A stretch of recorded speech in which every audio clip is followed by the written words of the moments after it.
really to blame on all of this? Who's really to blame? According to the media, of course, it's always Republicans. It's obviously Republicans who are a problem. So the boycotts are now beginning against the NRA.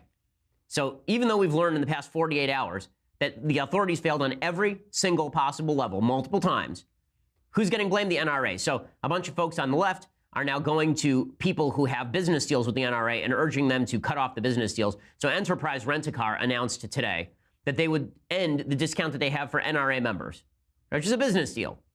Enterprise Rent-A-Car tweeted, "Thank you for contacting us. All three of our brands," this would be Enterprise, Alamo, and National, have ended the discount for NRA members. This change will be effective March 26th. Thank you again for reaching out. Kind regards, Michael. So there we are. Now it turns out that as our corporations are going to be pressured to blame gun owners, law-abiding gun owners, for members of the NRA for this. Remember, if the NRA played any role in these shootings, the most role the NRA played in these shootings was having shooting classes for JROTC students and also training the guy who took down the shooter in Texas. Not one of these shooters has been a member of the NRA, not one. And yet the NRA is being blamed for this, and Scott Israel is not. Just amazing. It wasn't just Enterprise, by the way. Hertz came out, and they've said now they're going to disassociate from the NRA. Now, listen, we'll get to the NRA in a second and how the NRA has handled this, because I don't agree with everything that was said yesterday at CPAC. I was at CPAC. It was wonderful. Thank you for coming. It was great to see all of you. I had a blast talking to all the students and the young people. And I hope I said some important things to the media about how they've treated people who are gun owners and what they can do to help stop the spate of mass shootings. But I don't agree with everything that Wayne LaPierre or even Dana, with whom I'm good friends, said yesterday at CPAC. But the media's drive to blame this on gun owners is just insane. So Trevor Noah, the execrable host over on Comedy Central, the least funny man in America. I can safely say that because Samantha Bee is the least funny woman in America. So he's the least funny man in America, Trevor Noah. And he says that he mocks Marco Rubio because Marco Rubio went to this CNN show trial where people were baying for the head of Marco Rubio and baying for the head of Dana Lash. Apparently they were calling her a murderer.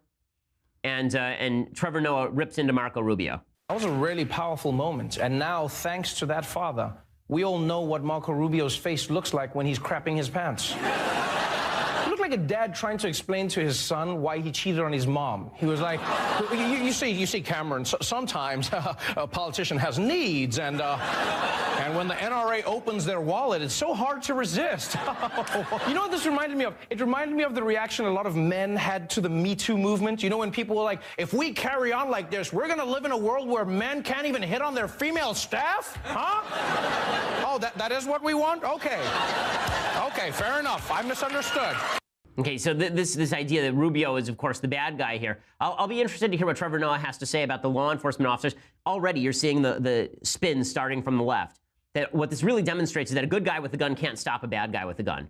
No, what it demonstrates is that a useless person with a gun cannot stop a bad guy with a gun. It does not demonstrate that a good guy with a gun can't stop a bad guy with a gun, because it's always been a good guy with a gun stopping a bad guy with a gun. The problem here is you didn't have a good guy. Where were the good guys? They were absent. They were missing.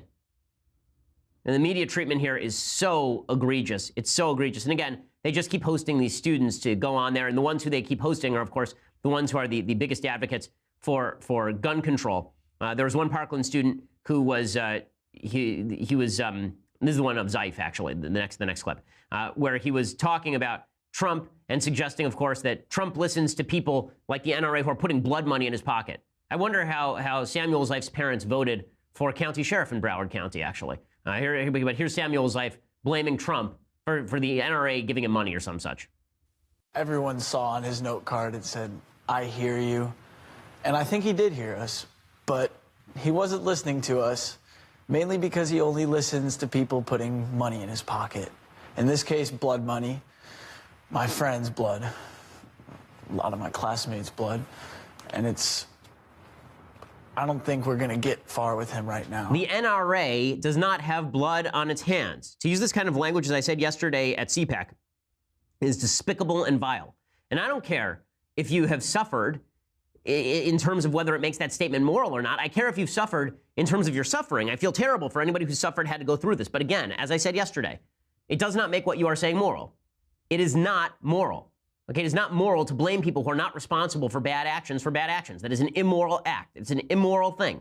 Now, I want to take a quick note here before I move on. And I do want to debunk something that's been going around. So there's been a lot of talk about CNN scripting the people at the town hall. Now, CNN was biased in that town hall. They knew full well that this was going to be a crowd baying for anti-gun measures. They knew that these people were going to mistreat Rubio. They knew that these folks were going to mistreat Dana Lash. They knew that there was going to be screams. They didn't do anything to shut it down. They knew that all the people who were asking questions were going to be anti-gun advocates. They knew exactly how this was going to go. I know this because I know people at CNN. Okay, they knew exactly how this was going to go. But the notion that this was all scripted, that all these students were told what to say by producers at CNN, that is not so true. So the right-wing media, I think, have suggested something that isn't true, and I want to point that out.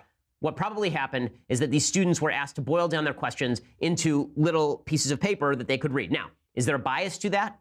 Clearly there is, because Cameron Kasky, the student who castigated Rubio on stage and said to him that he was like the Parkland shooter himself, which is, again, just morally deficient in every possible way, that was allowed to go on for minutes at a time. But some of the pro-gun students were told to basically condense their questions into the smallest soundbite. So there is a bias. But the bias does not extend to CNN producers who are actually writing out the questions for the students. There's not any clear evidence of that at this point. Jake Tapper says that this is normally how it's done. And from what I've seen at other town halls, that's not a surprise. Okay, so I want to get to the NRA response to this now. And the NRA response to this has been some good and some bad. So first of all, I let Dana Lash speak for herself. So Dana, as I've said before, is a friend of mine. I'm going to try and put my biases aside here because I like Dana. I think she's a nice gal. And talk in all honesty about the NRA response. So Dana was at CPAC yesterday, and she was talking about what happened at the CNN town hall. And here's what she had to say. You heard that town hall last night. They cheered the confiscation of firearms, and it was over 5,000 people. I had to have a security detail to get out. I wouldn't have been able to exit that if I did not have a private security detail. There were people rushing the stage and screaming, "Burn her." And I came there to talk solutions, and I still am going to continue that conversation on solutions, as the NRA has been doing for before I was alive. Okay, so that story is confirmed by the fact that you can actually hear in the audio, we played it yesterday, people shouting out at her that she's a murderer while she's on stage. And Jake Tapper, nobody at CNN, stops it and says, guys, calm down, we're trying to have a discussion here. Instead, it just continues, and Jake has said online, well, I didn't want to tell people what they could feel. It's not a matter of telling people what they could feel. It's a matter of providing good news stuff, right? It's a matter of providing good news content. It's a matter of ensuring that you are not just doing a propaganda special, and CNN failed in that. I mean, I've never seen a propaganda special quite like that on national TV. Now, Dana, in response to this, said something that I think is not true and I don't think is useful or good. She said that many people in the media love mass shootings. Now, maybe what she meant by this is that there are people in the ratings bureau who look at the ratings, they say, look at our ratings today, they're really great. But if what you meant by this is that people in the media are fine with mass shootings or want to or are happy about mass shootings, then that, of course, is not true. She should have been a lot more specific in her language here. She said at CPAC yesterday, a lot of folks in the media love mass shootings. Now, I will say again, I think there are people in the media who use mass shootings as a lever for their favorite politics. But I don't think anybody in the mass media is sitting around going, God, I hope 15 kids die today at a school. I think that's a slander on members of the media. And I say that because I think the media have been slandering me. I think the media have been slandering Dana. I think the media have been slandering everybody on the right by suggesting that we have bad motivations, that we don't care when kids get shot. So I think it's silly for us to suggest people on the left don't care when kids get shot. We cannot have a good conversation, a useful conversation in this country if we keep saying the other side doesn't care when kids get shot. If you really believe that your political opponents are such evil human beings that they don't care when kids die, we can't have a conversation at all. It's the end of our country. There will be a civil war. If you actually believe the person who lives next door to you doesn't care if your child dies in a bloody hail of bullets, then you're going to be much more likely to pick up a gun and go after that guy. Let's just put it that way. Here's Dana saying this yesterday at CPAC. Now I'm going to say something that some people are going to say is controversial. So I'll say it really slowly so all the people on the platform in the back can hear me loud and clear. Many in legacy media love mass shootings.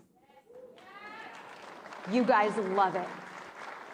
Now, I'm not saying that you love the tragedy, but I am saying that you love the ratings.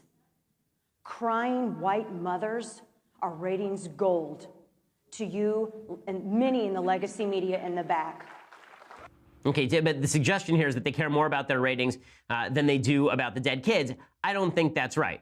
I don't think that's right. Listen, I think they care too much about their ratings. I ripped them from the stage yesterday suggesting that they should put their morality ahead of their ratings and stop showing the names and faces of the shooters. But I wouldn't suggest that they actually like the shootings. that they actually want the shootings to happen. Like that I don't think is appropriate. Wayne LaPierre from the NRA did this too. Again, I think this doesn't actually serve the NRA's interest. What the NRA should be doing right now is saying, listen, we want to stop this stuff as much as you do, and it's insulting and disgusting when you suggest that we don't. But to reverse the charge and suggest that people in the media actually like the mass shootings, it's too much. Wayne LaPierre did the same thing yesterday. Again, I don't think this is the smart move. The elites don't care not one whit about America's school system and school children. If they truly cared, what they would do is they would protect them. For them, it's not a safety issue. It's a political issue.